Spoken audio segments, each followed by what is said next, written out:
Bonjour, on se retrouve aujourd'hui pour travailler une page d'Art Journal avec la nouvelle collection de Chou Flowers et des petits tampons et autres décorations de notre Fée du Scrap. Donc je vais continuer à travailler dans mon petit carnet d'Art Journal d'Ina Wackley. C'est un petit format carré comme vous pouvez le voir. Ce sont des pages en papier aquarelle très épaisses qui font pas loin de 400 grammes, 400 même 20 grammes de mémoire. Et sur mon fond de page, je vais venir mettre de la poudre Magicals. Cette poudre Magicals, c'est la Salt Water Taffy issue du set Nantucket Pearls. Comme d'habitude, toutes les références des produits sont sur le blog, donc n'hésitez pas à aller voir. C'est une poudre Magicals qui est très discrète, en ce sens où il faut mettre pas mal de matière pour avoir une couleur soutenue. Si vous avez plusieurs sets, vous avez peut-être pu vous en rendre compte, il y a des sets où vous mettez très peu de poudre et on a tout de suite une couleur qui est hyper flash, hyper intense. Et puis vous avez des poudres un petit peu plus discrètes, on va dire, un petit peu plus neutres dans leur couleur. C'est le cas de celle-ci, vous allez voir, la couleur va vraiment s'adoucir en séchant. D'où mon petit laïus habituel, l'importance de faire ces nuanciers pour se rendre compte de cela et savoir voilà comment utiliser sa poudre au moment où on veut l'utiliser. Pour un peu texturer le fond, je suis venue très discrètement avec un tampon fleur de cerisier non monté de la Fée. Je suis venue faire comme ça des petits tamponnages sur mon fond de page, mais au final cela ne va pas me convenir parce que elles ne vont pas du tout ressortir. Donc vous verrez à la fin de la vidéo, je l'ai travaillé ce fond de page autrement. Alors pareil, de façon très simple, il n'y a rien de bien compliqué pour ce fond. Mais j'arrivais pas à trouver quelque chose qui reste doux, mais qui ressorte. Donc finalement, vous verrez à la fin, je suis allée dans la simplicité avec des nouveaux produits que je venais de recevoir. Et parfois, la simplicité, c'est très bien. Les basiques, ça met en confiance. On a l'habitude d'utiliser ça, on se prend pas la tête et au moins on se concentre sur le plaisir qu'on a à réaliser nos petites pages, nos petites cartes, bref, nos petites réalisations. Au niveau de ma colorisation, pour cette page, j'ai choisi de coloriser avec mes Neocolor 2. Donc pour cela, je suis venue tamponner cette fameuse branche de fleurs de cerisier sur un papier mix média Fabriano. Donc j'utilise l'encre Versafine claire, celle-ci elle est waterproof, ça nous permet comme ça d'utiliser des techniques à l'eau, des techniques humides sans peur que notre encre bave. Et je suis venue utiliser le combo couleur proposé par la marque Chou Flowers. Donc au niveau de mes fleurs, j'ai utilisé le jaune Sahara, le saumon rose et le carmin. Alors le carmin n'était pas proposé dans la sélection de Chou Flowers, mais le carmin, vous voyez, c'est la couleur du centre qui va me permettre d'intensifier un petit peu le dégradé entre le jaune et le rose saumon. Sinon, je trouve qu'on restait pour moi dans des couleurs trop claires, trop fades, qui finalement ne sont pas dans ce que j'aime. Et puis on voyait pas bien finalement le dégradé entre ces deux couleurs, même si on n'est pas du tout dans les mêmes couleurs, parce que d'un côté on a un jaune et de l'autre on a un rose. Mais voilà, le carmin, c'est ce que j'utilise au centre pour intensifier mes couleurs. Sur les néocolores, on va y aller dans l'ordre. Je vais organiser mes idées pour essayer de vous répondre et de vous donner un petit peu des éléments pour cette colorisation avec les néocolores 2. Comme vous le voyez, j'utilise un pinceau à réservoir d'eau. Ce pinceau à réservoir d'eau, il a une pointe fine. N'importe quel réservoir d'eau fera l'affaire, mais assurez-vous qu'il ait une pointe fine.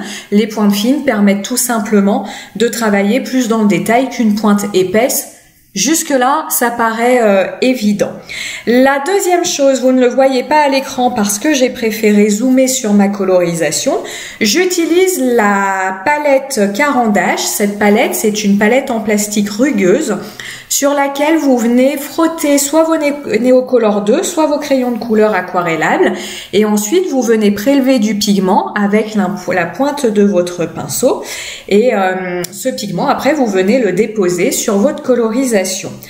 Pourquoi je fais comme cela? Tout simplement parce que ça me permet déjà d'apporter de l'eau au pigment sur la palette et ainsi de diluer ma couleur comme je le souhaite, hein, c'est-à-dire de la diluer plus ou moins pour avoir une concentration de pigment, une intensité de couleur que j'aurais choisie, chose que vous ne pouvez pas choisir si vous prélevez le pigment directement sur votre crayon.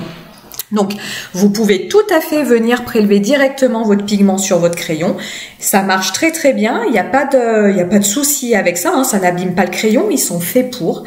Mais en venant directement prélever le pigment, vous ne pourrez pas choisir cette fameuse concentration, cette fameuse dilution. C'est pour ça que moi, je passe toujours par l'intermédiaire de ma palette, sauf quand ma colorisation est terminée et que je veux venir assombrir certains endroits, bah là, quand je veux venir assombrir certains endroits, je viens prendre directement mon pigment sur mon crayon et je viens le déposer à l'endroit que je veux intensifier parce que là, finalement, comme je ne veux pas de dilution de ma couleur, ça fonctionne très bien. Vous voyez, j'ai dézoomé ici pour vous montrer quand même un petit peu ma petite planche parce que je sais que certains aiment bien avoir la planche, je sais que certains aiment bien avoir le zoom directement sur la colorisation, donc je fais un petit peu des deux comme ça, tout le monde est content. Pour la réalisation de Victoria, pour la couleur du pelage, j'ai utilisé la sienne naturelle, la couleur cannelle et la couleur sanguine. Pour réaliser mon dégradé au Neocolor 2, je m'y prends de la façon suivante. Alors, je vous dis pas qu'il y a que cette façon-là qui est possible, mais en tout cas, moi, c'est celle qui fonctionne, donc c'est celle que j'utilise tout le temps, maintenant que voilà que je suis habituée à utiliser celle-ci. Je viens prélever avec mon pinceau la couleur la plus claire que je viens mettre sur l'ensemble de ma zone à coloriser. Ensuite, ça permet comme ça de préparer le papier finalement, comme ça il est humide. Ensuite, je viens déposer ma couleur intermédiaire en venant déjà travailler le dégradé, c'est-à-dire que ma couleur intermédiaire, elle va venir pour le visage là à moitié de la colorisation. Et puis en troisième lieu, je viens déposer ma couleur la plus foncée là où je veux vraiment ombrer ma colorisation. En sachant qu'il est possible, en utilisant cette technique-là, que vous ayez des démarcations à chaque changement de couleur. Dans ces cas-là, ce que vous allez faire, vous allez venir rincer votre pinceau à réservoir d'eau sur un petit sopalin, comme je fais moi à côté, sopalin, torchon, tout ce que vous voulez. Et vous venez avec de l'eau claire flouter la démarcation que vous aurez entre deux passages de couleurs. Et le fait de flouter, bah, ça vous permettra comme ça d'atténuer, d'effacer la trace de changement de couleur, parce que simplement en apportant de l'eau, bah, vous allez permettre au pigment des deux couleurs de se mélanger et d'obtenir comme ça une transition douce et non une trace très très claire, très définie au moment du changement de couleur. Le Neocolor, une fois qu'il est sec, mais si vous rajoutez de l'eau, si vous venez retoucher votre colorisation, il se réactive au contact de l'eau. Donc moi, je vous conseille quand même d'être assez sûr de vous, une fois que votre colorisation est faite, de pas revenir trop y toucher, parce que bah voilà, vous allez faire bouger votre colorisation et des fois à vouloir améliorer quelque chose, je sais pas vous, mais parfois on l'aggrave et c'est dommage parce que finalement le résultat final est quelque part entre guillemets pire que l'erreur, encore une fois entre guillemets, que l'on voulait corriger. Que vous dire d'autre au niveau de cette colorisation? Vous pouvez par contre tout à fait, une fois que, alors quand c'est encore humide ou une fois que votre dessin est sec, si vous trouvez qu'une zone n'est pas encore assez sombre, vous pouvez tout à fait revenir, comme je vous disais tout à l'heure, rajouter une couche de couleur à l'endroit où vous souhaitez assombrir une zone. Ça par contre, ça se fait très très bien. Je dirais par contre éclaircir une zone une fois que vous avez déposé du pigment de couleur, ça va être beaucoup plus compliqué.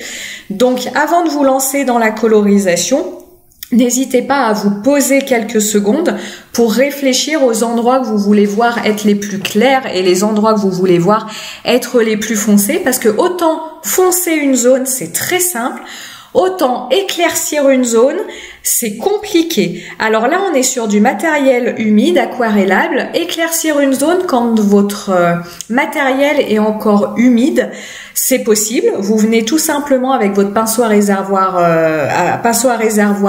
propre. Vous revenez passer de l'eau là où vous souhaitez éclaircir votre zone. Ça se fait pas trop mal. Ça se fait d'autant plus que votre couleur est claire. Par exemple, à vouloir éclaircir une zone où j'ai mis du marron foncé, ce serait plus compliqué.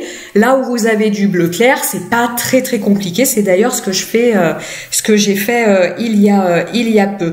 Éclaircir une zone une fois que votre couleur aura séché, ce sera franchement compliqué et vous risquez justement le fait d'apporter de l'eau claire sur votre colorisation, vous risquez d'avoir pas une auréole comme à l'aquarelle, mais quelque chose qui s'en rapproche, c'est-à-dire une zone comme ça où il y aura pas de pigment, mais où la transition entre votre zone claire et votre zone plus foncée sera trop franche parce qu'elle n'aura pas été faite d'un seul tenant, tout simplement. Pour sa robe, j'utilise une couleur que j'aime beaucoup et que je n'ai pas du tout l'habitude d'utiliser. Donc c'est ça aussi l'intérêt, des fois de se donner le défi de suivre les combos couleurs qui nous sont donnés. Ça nous amène à essayer d'autres choses. J'utilise ici le bleu turquoise, c'est la couleur la plus claire. Et le vert de malachite, vous voyez, c'est le vert le plus foncé. Là, vert, turquoise, bleu, nous ne serons pas d'accord puisque ce sont ces fameuses couleurs qui, qu'on voit pas tous de la même façon, mais en tout cas c'est une couleur magnifique. Et pour travailler les ombrages, vous voyez, c'est pas très compliqué. J'ai simplement réfléchi au fait que dans la vraie vie, lorsque vous avez une robe plissée, les pliures, comment vous expliquer ça? C'est pas évident. Mais en tout cas, le côté creusé des pliures est forcément beaucoup plus foncé que le côté bombé de la robe. Donc vous voyez, dans tout, à proximité des pliures, j'ai mis mon vert foncé et puis à plus on s'en éloigne, à plus je suis venue mettre mon turquoise. Voilà, comme d'habitude, parce que ça c'est une habitude que j'ai pris. J'imagine que ma lumière vient de droite, donc vous voyez aussi pour le visage de mon oursonne, la partie droite est plus claire que la partie gauche.